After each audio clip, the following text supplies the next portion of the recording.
everyone, thanks for stopping by. My name is Felicia. In today's video we are going to talk about live versus faux plants. Now I'm a plant mom. I've been a plant mom now for over 3 years. I started getting into plants back in 2020. We all know what happened in the world in 2020, and while everyone, including myself and my family, while we were all finding ways to decorate our homes, make it a bit more comfortable for that work from home scenario, one of the things that I got into at the time was plants. So I decided to go. I believe I got my first fake plant from Target.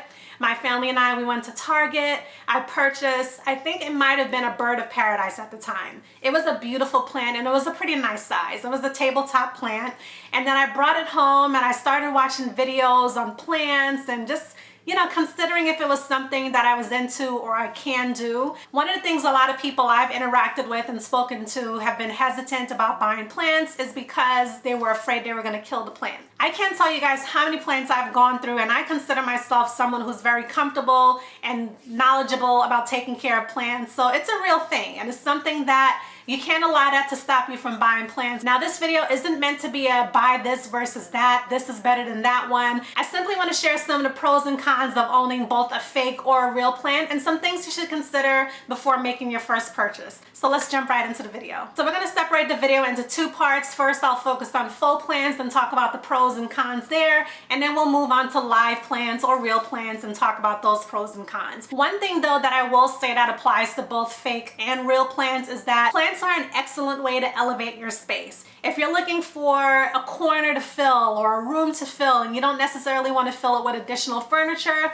one thing you might want to consider is getting a plant.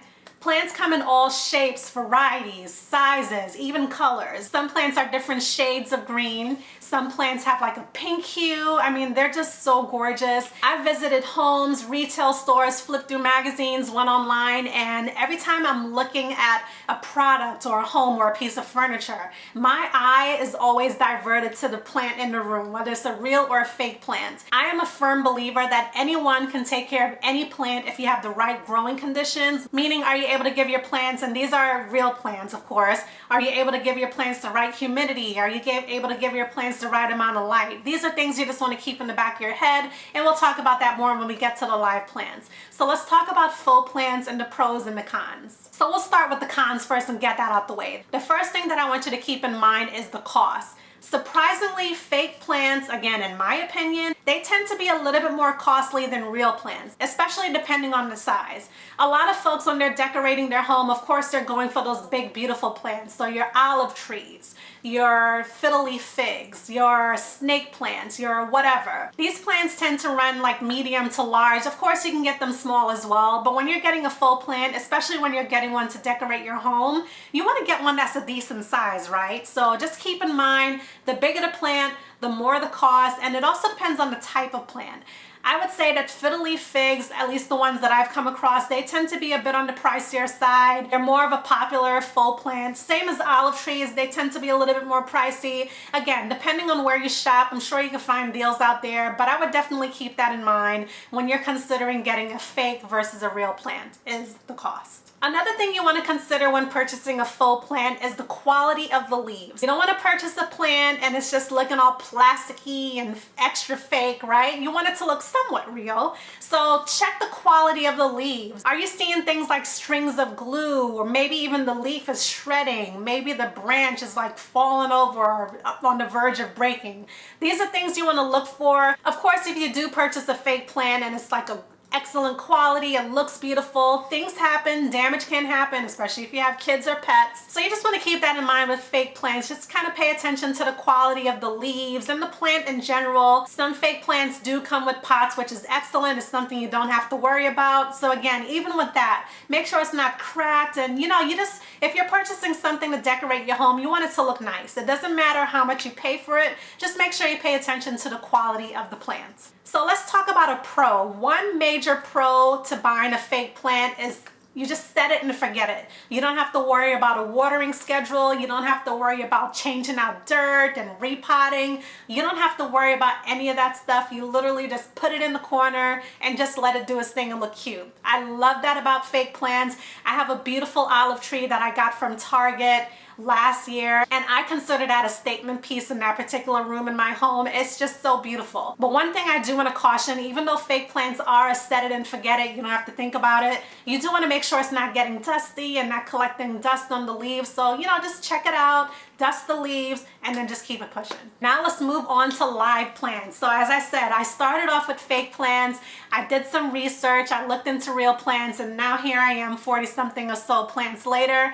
I love plants. I mean, I don't think I need to tell you, right? So both of these plants are real plants. I have my snake plant here, and I have my beautiful ponytail palm. I just love these plants. And here's some of my other plants. I have my pothos plants, I have my Hoyas, my Monstera, I have another ponytail palm. During my plant journey, I feel like I've experimented with so many different types and varieties of plants, succulents, cacti, you name it, I've almost had it. Now, the one plant I would say that I'm afraid of fiddle leaf figs. Fiddle leaf figs are so beautiful, so beautiful. But I've seen so many videos where people have almost shared horror stories. Now, I know I said a few minutes ago, anyone can take care of any plant given the right growing conditions, but I'm still afraid of fiddle leaf figs. So let's jump into a pro with real plants. So the main pro, again, in my opinion, in our household, the main pro to having real plants are the health benefits. Now, I am not a doctor, so don't take my word as bond, but plants do have a way of filtering the air. Snake plants in particular, these plants, and look it up, again, I'm not a doctor, look it up, but snake plants are really good for keeping your air clean. We have 1, 2, 3 snake plants in our home. This one is the biggest one, and then I have a medium-sized one, and then I have one on the smaller side. And just knowing that these plants are not only sitting pretty in our home, just knowing that they're helping to keep the air clean for me and my family is a major win in my book. So that's one reason why you might want to consider a real plant. The main con, in my opinion, when it comes to these here real plants are bugs. As much as I love plants and I have like 11 plants in my home, I cannot stand bugs. I've been through it all. I've experienced mealy bugs. I've experienced, like, you name it, I've experienced it. If you're someone who just can't stand bugs, you might want to stick with the faux plants, because when it comes to real plants, you just got to suck it up and you got to, you know, take care of your plants, because bugs, they're not just something that they're just crawling around and you're like, ew, that's gross. They can do some serious damage to your plants, especially if they get down to the root. There are some bugs that will eat through the plant and like kind of suck out all the sap. I know this is probably TMI and gross, but it's a real thing. One of the more common bugs that you will see with real plants, and it's more of a nuisance than anything else, is fungus gnats. Those are the little, you know, flies that always buzz around. Fungus gnats develop as a result of damp soil. So after you water your plant and the soil is damp because you just watered it, you might see some fungus gnats. One thing that I've learned just from doing research, and when I say research, I mean going on YouTube, but one thing that I've learned is that fungus gnats, if they get really deep into your soil, they can develop eggs, and it can just be an ongoing continuous problem. If you're finding that you're having uncontrollable issues with gnats, they keep coming back no matter what you do, you might want to consider swapping out your soil. And I'm just pointing to the snake plant as an example because one of my previous snake plants, it had a bout with fungus gnats, swapped out the soil, and that seemed to work. I also use Zevo traps. Those work so well in our home, and I put those Zevo traps wherever I have like a majority of my plants. So that's one thing you might want to consider. I've seen videos where people talk about, you know, tossing some cinnamon and all different types of concoctions in there. You can also try mosquito bits. Mosquito bits have helped me in the past as well, and I think I still have a large tub of mosquito bits. So just do some research and see what works well for your particular situation. But again, bugs is something that it just comes with the territory. I would say another big con, right on up there with bugs, but like right underneath the bugs for me, real plants tend to be very fickle. And when I say fickle, I mean that one day, and literally one day, because the next day the plant can look like who did what. One day your plant can be beautiful, shiny leaves, growing, you're seeing new growth, like just living its best life. And the very next day, you might see a brown leaf, you might see a yellow leaf, you might see the plant plopped over. Plants can be very fickle. You can be an excellent plant parent, giving your plant enough light, giving your plant enough water, tending to your plant, cleaning the leaves, and then the plant just wants to like you know? So there's so many different reasons why one minute your plant is good, the next not so much. Maybe you purchased a plant that had some root rot going on in the soil. You never know, right? Because when you purchase a plant, it's not like you're digging through the soil to make sure the roots are good. Maybe you purchased a plant that someone propagated and didn't really take good care of the roots. Maybe you purchased a plant that the garden center was just like taking a bucket of water to it every day. There's so many different things that can go left that can contribute to your plant not doing so well. And there's things that you can do to revive plants. I've done things in the past where I've had a snake plant and it did experience some root rot. So the plant was beautiful and large one day, and when I had to repot it and make sure I was getting rid of those rotten roots, it went from being a large plant to being a plant with like 3 or 4 leaves. So those are things just to consider. One recent example I do have, I had a beautiful, and notice I said had. I had a beautiful Hoya carnosa compacta, and those are slow growers, meaning those plants will take weeks, maybe even months to grow. I bought this plant and it was kind of smallish to medium in size.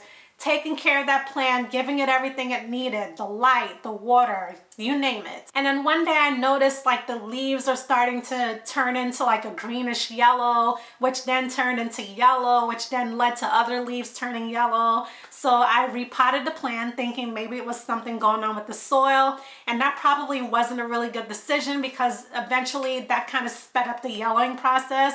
I'm now down to 1 stem from that plant, 1 stem.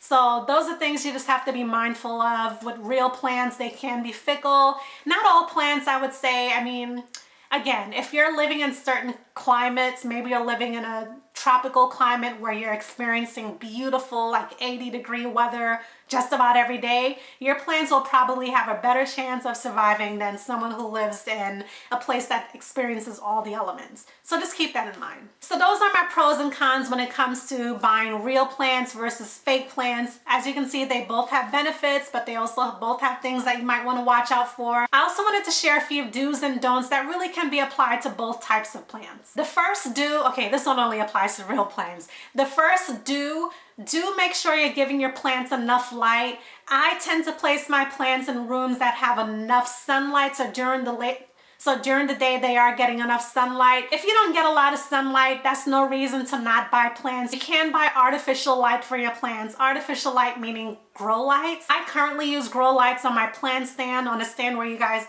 saw earlier with all the plants. I use artificial light just as a supplement for my plants, just because during the day they probably only get about 3 to 4 hours of sunlight, and that's it. And I don't think that's enough for my plants. I want to give them a little bit more, so I'll turn on my grow lights at night for another like 2 to 3 hours, and grow lights, they do help. So if you live in a place that doesn't get a lot of sunlight, no need to be worried. Get yourself some grow lights and you'll be fine. You might also want to consider getting some plants that don't require a ton of light. So plants like snake plants, ZZ plants, pothos plants. Those are a few plants that don't really require a ton of light. If you're not interested in getting grow lights, consider plants that really don't require a ton of light. Another do, and this is something that would apply to both real and faux plants, just really take the time to take care of your plants. Obviously with fake plants, it doesn't require that much attention other than dusting the leaves, making sure you're not seeing any like glue sticking out or anything like that. You know, just keep it nice and fresh will make the plant look beautiful year round. Again, set it and forget it. When it comes to real plants, you want to make sure you're giving it enough water, enough light, also making sure that you're keeping the leaves clean. Making sure you're checking the soil. Don't water it too much, but make sure you give it enough water to grow.